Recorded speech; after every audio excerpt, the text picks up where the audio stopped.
croix, tu as le bâton d'Esculape et tu as une feuille d'herbe. C'est cette feuille de cannabis et ce logo, celui de son association pour l'usage médical du cannabis, qui aurait provoqué le contrôle policier de Bertrand Rambaud. Il a alors 2 grammes de cannabis dans la poche et quelques feuilles destinées à des tisanes.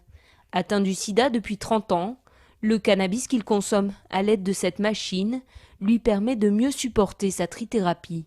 Si on m'enlève le cannabis aujourd'hui, vous pouvez prendre les traitements que je prends à côté parce que je les prendrai plus. C'est juste insupportable pour moi sans cannabis de prendre ces traitements-là. Les effets secondaires sont trop violents et je peux pas.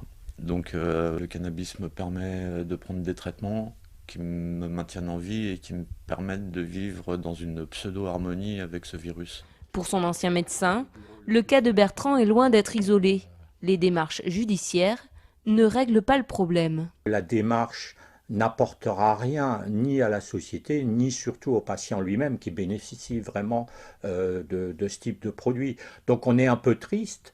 En même temps, c'est pas non plus la faute à la justice, c'est la loi qu'il faudrait changer, qu'il faudrait amender, comme ça s'est fait dans beaucoup d'autres pays. Poursuivi pour incitation à la consommation, production et détention de stupéfiants, Bertrand Rambaud voudrait que son procès ouvre le débat sur l'usage médical du cannabis. Thérapeutique avec la condamnation de Bertrand Rambaud à Strasbourg. Depuis 15 ans, ce malade du sida consomme du cannabis pour atténuer ses douleurs. Le tribunal correctionnel l'a condamné aujourd'hui pour usage, détention, production et incitation à la consommation de cannabis, mais l'a dispensé de peine. Le cannabis n'est toujours pas autorisé pour un usage thérapeutique en France, comme c'est le cas aux Pays-Bas ou dans certaines régions des États-Unis. Le Sativex, spray buccal, a certes obtenu une autorisation de mise sur le marché, mais seulement pour atténuer les symptômes de la sclérose en plaques. Et sa commercialisation n'est pas prévue avant début 2015. Pour en parler, on va accueillir le docteur Claire Vulser, qui est responsable du centre d'évaluation et de traitement de la douleur à l'hôpital européen Georges Pompidou à Paris. Bonjour. Bonjour. Alors Bertrand Rambaud est atteint par le virus du sida. En quoi le cannabis aide-t-il les patients séropositifs par rapport aux antidouleurs classiques ? Alors, il n'aide pas forcément de manière spécifique les patients atteints de sida, ou de séropositifs.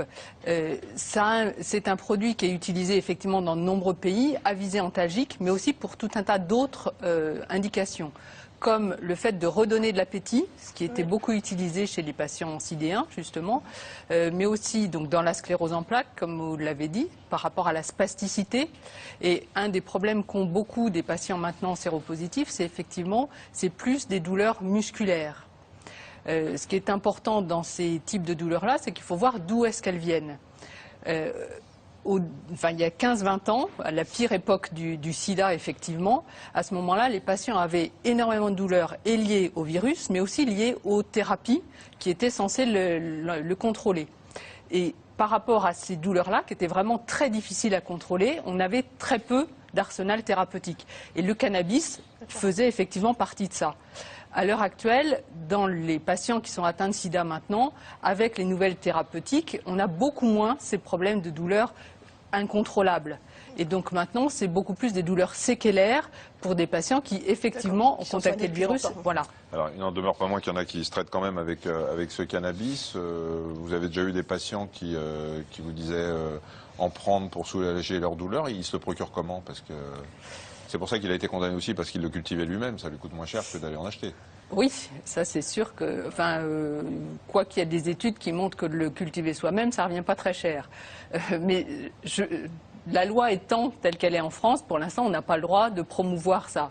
C'est vrai qu'on a un certain nombre de patients qui sont quand même réellement soulagés, mais comme beaucoup de choses en douleur et en douleur chronique, il n'y a pas de médicament miracle, mais quand quelquefois on a essayé des tas de choses qui donnent tout un tas d'effets secondaires, quand enfin on en a un qui nous soulage et pour de bon, on a envie de garder le même. Vous êtes prêt à le conseiller à vos patients qui ne sont pas soulagés par les antalgiques habituels? À le conseiller, pour l'instant, on n'a pas les moyens en France de le prescrire. J'ai pas le droit. Ouais. Ceci dit, effectivement, avec des ordonnances même françaises, certains patients peuvent aller s'en fournir aux Pays-Bas. Mais est-ce que c'est pas un peu paradoxal quand même que la justice poursuive ces patients qui utilisent du cannabis alors qu'un médicament, donc le Sativex à base de cannabis, va être commercialisé pour la sclérose en plaques? Mais il y a quand même un paradoxe là. Il y a un paradoxe complet, mais d'autant que, enfin, le cannabis, quand on le fume, quand on le mange, toutes les voies d'administration, il délivre tout un tas d'autres substances que dans le Sativex où on a 2 composants qui sont connus pour leur effet antalgique. Le problème dans le cannabis, c'est que ça a beaucoup d'autres composants, dont un certain nombre qui peuvent être addictogènes, encore beaucoup plus que ne pourrait l'être le Sativex tout seul. Donc on ne peut pas conseiller aux patients de faire ça. Il vaudrait mieux... Vous aimeriez bien, en tant que médecin de la douleur, qu'on élargisse le Sativex à d'autres indications, qu'on puisse prendre en charge plus largement les malades qui souffrent. Comme c'est reconnu déjà au Canada ou effectivement aux Pays-Bas ou dans un certain nombre d'autres pays où il y a déjà quand même un certain nombre d'études faites dans des types de douleurs bien précises, entre autres dans la douleur du cancer, où on est effectivement pour un certain nombre de patients très limité dans ce qu'on peut leur proposer. Merci beaucoup d'avoir accepté de répondre à nos questions. Alors, Bertrand Rambaud, vous avez été condamné coupable de détention de stupéfiants, mais dispensé de peine. Qu'est-ce que ça vous inspire, ce jugement? Pour moi, c'est un jugement qui n'a pas de sens.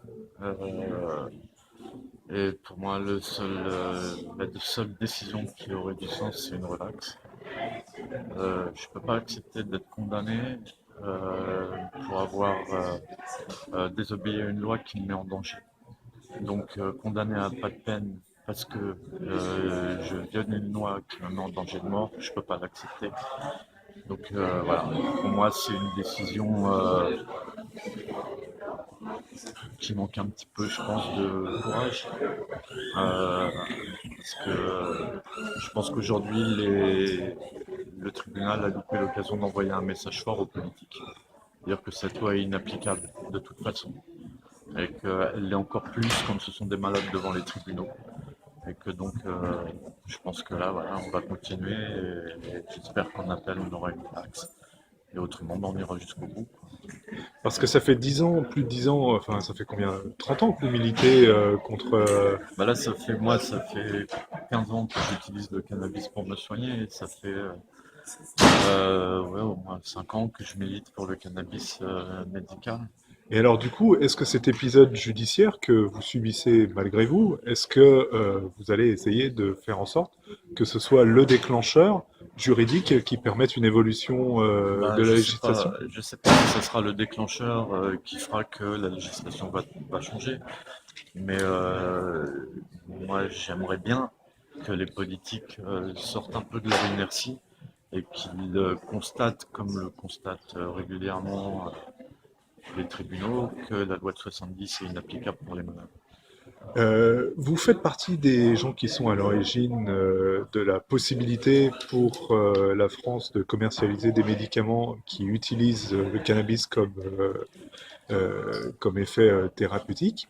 Est-ce que vous êtes satisfait de ce qui va se passer pour le Sativex ou est-ce que vous avez d'autres revendications à porter? Non, on a d'autres revendications. Le Sativex, c'est un premier pas, mais c'est un pas vraiment très frileux. Ils ont mis un cadre de prescription très rigide et très restrictif. Donc non, c'est un premier pas. Ça concerne très peu de malades, 3-4 000. Alors qu'aujourd'hui, si on prend les 41 pathologies qui sont concernées par le cannabis médical, on doit quand même approcher le million de malades. En fin de compte, entre les VIH, maladies de Crohn, les enfants Dravet, les cancers, sclérose en plaques, myopathie, et j'en passe. On approche près d'1 million de malades qui ont besoin du cannabis médical aujourd'hui en France. Et aujourd'hui, on a une loi qui empêche l'accès aux soins à base de cannabis et de cannabinoïdes. Et on a des hommes et des femmes politiques qui n'ont pas le courage de changer une loi qui est inapplicable. Donc voilà, moi j'espère qu'à un moment donné, ils vont le faire. Maintenant, si le tribunal et si on peut être un petit déclencheur pour que enfin quelqu'un tout là-haut se rende compte que cette situation ne peut pas continuer, ça serait une bonne chose. Merci beaucoup, Monsieur Rambaud.